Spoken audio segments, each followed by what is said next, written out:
ही आहे खीर, ही आहे भेंडीची भाजी, ही आहे फ्लावर,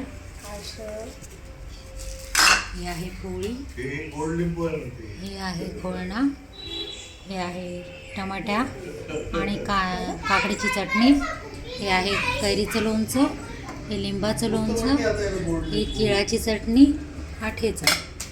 असं हे बनलेलं पूर्ण ताट एवढ्या प्रकारांनी किती सुंदर सजलं. आणि हा आजीला थँक्यू म्हणणार आहे एवढं सगळ्यासाठी.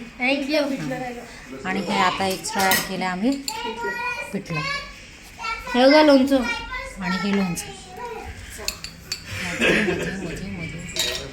आता हे असं एवढं मोठं तयार झालेलं आहे. तुम्ही बघा